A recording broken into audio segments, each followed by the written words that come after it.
Welcome to another episode of The Brand Called You, a podcast and podcast show that brings you leadership lessons, knowledge, experience, and wisdom from hundreds of successful individuals from around the world. I am your host, Ashutosh Garg, and today I'm privileged to welcome a very senior, accomplished, and respected global leader, a good friend, a fellow YPO from Michigan, USA, Mr. Scott Mordell. Scott, welcome to the show. Thank you. It's great to be with you today. Thank you. Scott is the former CEO of YPO, an organization that he and I both love, and he has been the longest serving CEO from 2010 to 2020. He's currently the CEO of the Florida Group. So, Scott, let's talk YPO. Okay. You have shaped YPO into the incredible organization I'm proud to belong to. Let's start with asking, give me some numbers of YPO. Oh my, YPO is a global peer-to-peer organization, and there's 31,000 members, CEO members in 142 countries as it would go along. We're organized in 475 chapters, and we have more than 40 topical networks where people get together globally on different things such as entrepreneuring, innovation, and everything else in between as one would go about it. Plus, we've got many other platforms to bring people together, including pre-COVID, 6,000 in-person events per year across the organization, and more than 4,000 monthly presidents' forums as it would go about. So the scope and scale of YPO is wide. And when we add up all of our members' companies, they add up to more than $9 trillion in US dollars in annual turnover. That would make it, if it were a country, the third largest country in the world. Yes, it's quite amazing as it would go. And there just shines about the reach and the potential that a network like this can possibly have for us as members and also for the world. Amazing. So, as a peer-to-peer organization, and I've always said all YPO members are alpha members. What was your motivation to put your hand up and say, I will lead the organization in an executive capacity? Thank you. And I joined when I was 33 years old. So I had been a member for a period of time.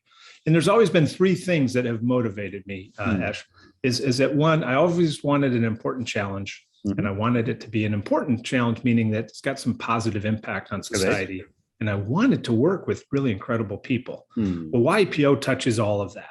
And as we know, business is a force for good.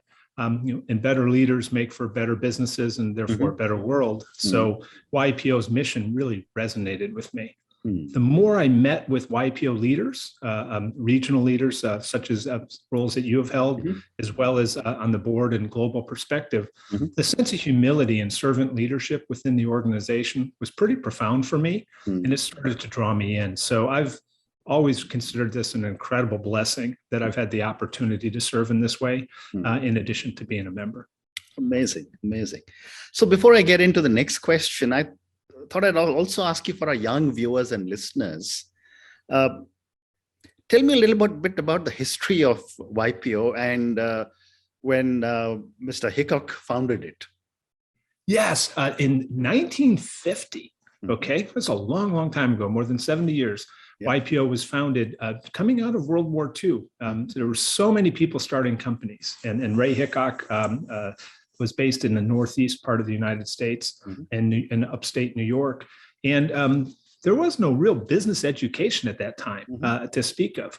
And so all of these people starting and running businesses, really, where do they get help? How do they learn how to do it better? And he created an organization just with 20, 25 people in the first meeting, which quickly grew to more than 500 members in the first 2 years.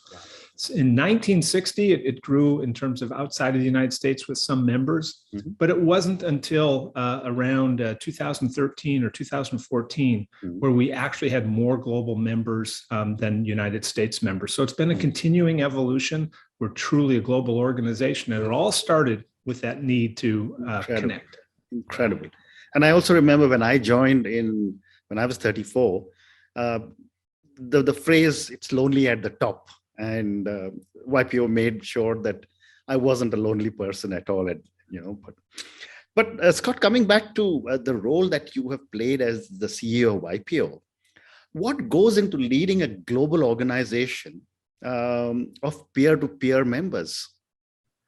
Well, thank you. It's really an amplification of everything that every organization has. And ultimately, that it's a huge people puzzle when it's all said and done. Most people don't like to be told what to do. They tend to want to do what they want to do. And CEOs are, I would say, not an exception. They're an example of that. Yep. And so with that, we had to figure out and continue to scale. How do we take and help 10,000 volunteer CEOs who actually deliver most of the peer-to-peer experience for YPO? How do we help them both be creative and work toward our objectives, which is where we're going? So scaling passion and scaling their energy became and continues to be the primary purpose of the central organization. Fascinating.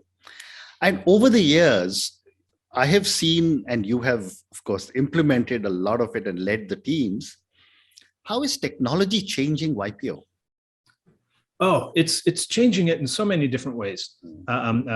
First of all, we were founded in a chapter model, which is you meet and you get to know maybe up to 100 people in your local market. But if that's all one does is in their chapter, really not leveraging the network opportunity and effect of 31,000 members globally. Correct. So we're using technology to create discussion platforms and connection platforms, as well as how to sort through all of the opportunity and help personalize it for every single member and individual as it would go. So we have the engagement platforms. Some we produce and some we don't. The members continue to evolve with that, and it's continually digital and more virtual as everything is. And we too have been disrupted by COVID, and it's really sped up some of the work that we're doing. Fantastic. And one of the things that I have seen, which I think the YPO leadership and the board have managed very well, is we're a group of very diverse individuals. Nationalities, cultures, etc., etc. How did YPO and you as the CEO manage these very, very difficult expectations? Oh, thank you. And certainly CEOs are very demanding on top of all of that, as you and I would know. Yes. First and foremost, it's being very true to the purpose and what brings us together as I would call a global tribe. Okay, we're a community of peers. We're here primarily to become better people and better leaders. Correct. And we strive to protect the safe haven, the safe trust way that we engage. Being core to those helps us when somebody from the United States might be interacting with somebody from India, or somebody from the Middle East is interacting with somebody from China. It's we have a core, and we've all signed into that core. And so with that, across the organization, and peer-to-peer learning, people find their common threads, their common connections, and they self-aggregate based on what really works for them. So we accommodate the differences and encourage them, because that's where growth comes from. But at the same time, have to be true to Ray Hickok's original vision from 1950. Correct. And continue to allow it to prove itself in a current context. Correct. And yet, what I saw over the last 10 or 12 years is that there was a culture that started to evolve of YPO itself. And I've often said there are terms in YPO which only a YPO understands. For example, forum confidential. If I say something you and I may not be a part of a forum, but I say, Scott, forum confidential, you know what I'm meaning, right? And there are so many other such terms. What do you think is the reason for such incredible synergy that has been built within the YPO members? It's first of all, if you look at what is a YPO member, it's a man or a woman who has achieved some incredible success at an early age. Right. Okay. And so they've had some success, and they come to the community as a peer, which means that they're curious, they want to learn, and they want to continue to grow. And once we find it safe enough to share something to somebody, being a little bit vulnerable, and find that vulnerability actually is reinforcing in terms of nobody used it against me, and I learned something from doing that, it creates a common culture. So it just kind of begins to reinforce itself, and we're very, very vocal about it, about being who we want to be and being who we are. Yeah. And I guess every member, genuinely believes that she or he must respond to what the organization expects from them. And they do it with a tremendous amount of spirit and good intention. Absolutely. After all, what's the point of growing? It's we're all on some kind of journey to become our best selves or to have our best impact. And that's that humility that I was referring to earlier, that has to run underneath us ultimately. And I think it does in YPO. Well said. The other challenge that I'm sure you faced was culture. From an organization which was till maybe 30, 40 years ago, predominantly US, to an organization which is completely global. As the CEO, what were some of the cultural challenges that you were faced with? Well, many different things. The more we're connected globally, strangely enough, time zones matter. Okay. And the more we communicate digitally, the more we need to really strive to be extra human and accommodating of one another as well. So there's a constant tension to be open, to acknowledge and validate the people that we're connecting with, and also to listen and continue to listen extra carefully. I have found that cross-culturally, things take longer, maybe 3 times longer to really create connection and convey. Because even though we may be sharing English or different versions of English as we talk around the world, the words mean different things to different people in a context. And so continue to accommodate the cultural distinction is really what it takes. And I think the hunger of us wanting global connection really does pave the way for us really being pretty good at that when we look at YPO as an organization, maybe compared to some others. Very well said. And if you look at YPO, it's the only organization I know and I'm a part of where the organization actively includes spouses, partners, and families. How does this benefit members and how does it benefit the families? Oh, it's just extraordinary. I think this is one of the magic points. Okay. None of us are leaders in a just solely business context. When we do something in our lives, we're bringing our whole selves, our personal experiences, our personal relationships, our business relationships, and everything else. And so we say leadership is a whole person endeavor.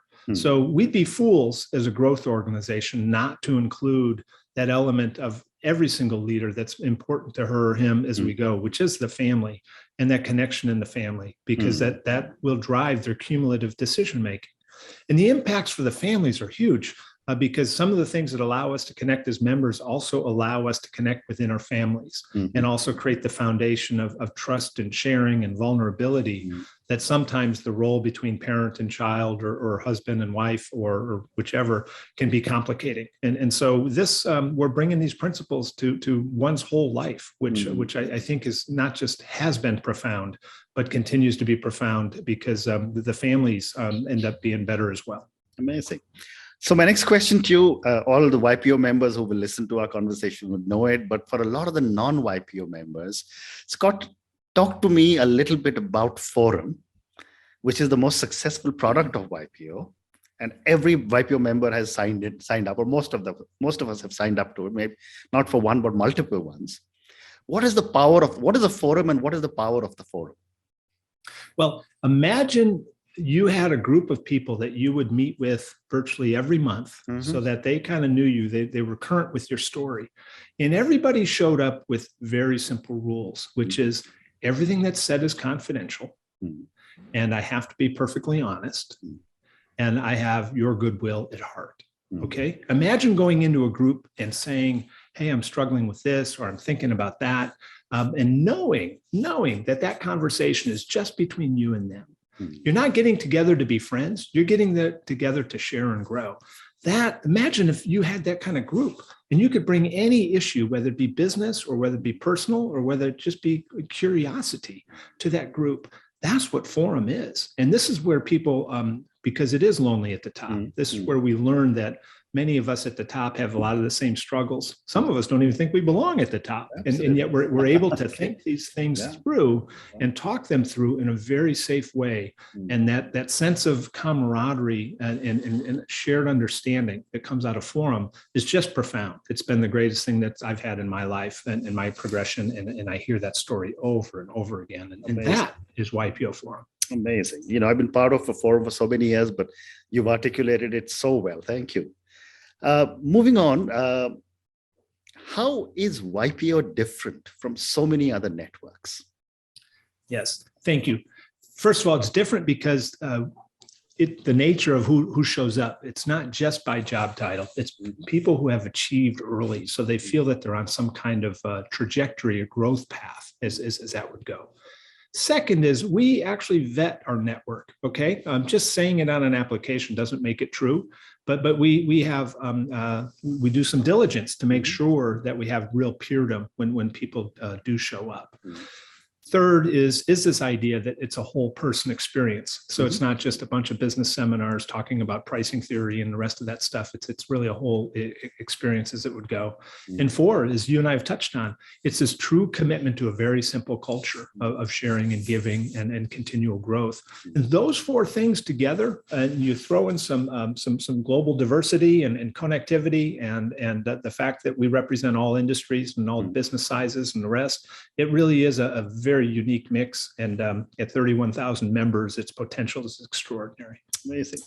And one of the things I've been hearing in YPO for a long time, for 10, 12 years, is something that the world started talking only 5 or 6 years ago, which is diversity, equity, and inclusion.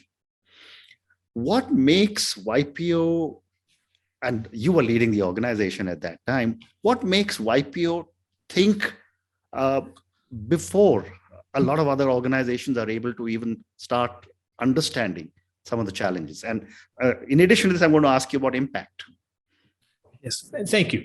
Well, relative to diversity and all of that, if we're on a growth trajectory as individuals, we want diversity, right? We want somebody with different points of view. If everybody just confirms our points of view, we've learned nothing. And so this idea that YPO has always been founded in a quest for diversity and growth and different points of view and different experiences and acceptance. And so with that, that's always been there.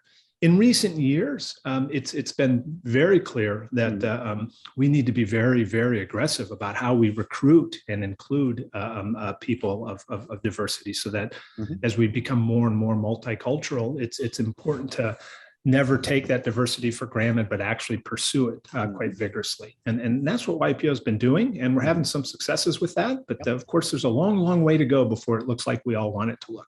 Correct. And a follow-up question to that, Scott, is impact. I mean, I've been amazed to see how much YPO members are giving back in impact because of leadership at the top, because the leadership of YPO is talking impact. How does these things happen? This is incredible, actually, because it seems like in the last several years, with the United Nations Sustainable Development Goals in the late teens, and then also if you look at the Business Roundtable and World Economic Forum and all of that, YPO was already there. We surveyed our members, and more than 90% of them said, leadership's about more than wealth and profits. I mean, we're here to make a difference in the world, and so we've had that young at heart kind of attitude, and it pervades everything. And it doesn't matter who was there first. It just really reflects that we're this young and vibrant attitude about what the purpose of business is, because it is a force for good. Wonderful. So a couple of more questions on YPO before I move to a few questions for you personally. One of the other challenges that YPO is facing is that I call it a cradle to grave organization. I joined, you joined at 33 people. I joined at 34 or 35. And yet, we graduate to YPO Gold, but stay on. How is YPO, and you as the CEO, how are you managing this wide age differential? And how are you ensuring that YPO is millennial and Gen Z ready? Yes, thank you. First of all, YPO is a peer organization. It is continuing to refresh. If you just look back at our last 3 years, more than 20% of our members joined in the last 3 years. Okay. And so they're millennials, and that's really the age of where they're coming in. And so in a peer-to-peer organization, it tends to follow its community, and its community is, quote unquote, getting younger, but getting refreshed by people in these perspectives as they come in. And when they do come in, not all of their interests are age-based or stage of life-based. A lot of times they're experience-based, and who better to get our wisdom from than people who have started maybe 4 or 5 companies and now have a sense of perspective about what that looks like. And so we're seeing a lot of topical engagement that has nothing to do with age as that would go along. So in a peer-to-peer organization of our size, we allow and encourage people to find the topics of interest to them. And there's definitely people in the community that fit that. So one person doesn't need to match with 31,000. She only needs to match with people that she can access in order to discuss her topic and learn from others. And so we're cross-brokering, basically, if you will, all sorts of connections and conversations. Fascinating. I was talking to a fellow YPO, and we were talking about millennials. And they said, oh, they're too young. And I said, think back. You and I, and then you, Scott, joined YPO at an age which is the same as the millennials today. So I said, YPO was welcoming people in their early 30s. So why can't we do it now? Exactly. And we are, as it would go, our youngest members are actually in their 20s, as it would go around. So it's really that core culture thing. This is what we attract people by their culture. They want to improve. They want to grow. They've had some success, and it's lonely at the top. And can they see enough of their people, if you will, to where they can feel a sense of community? Amazing. So, Scott, I'm now going to move to a few questions for you personally. My guests love to get to know, or my viewers and listeners love to get to know my guest a little more. My first question is, for someone who made it to CEO before 33, because you joined YPO at 33, what would you say are 3 key milestones in your life or your career?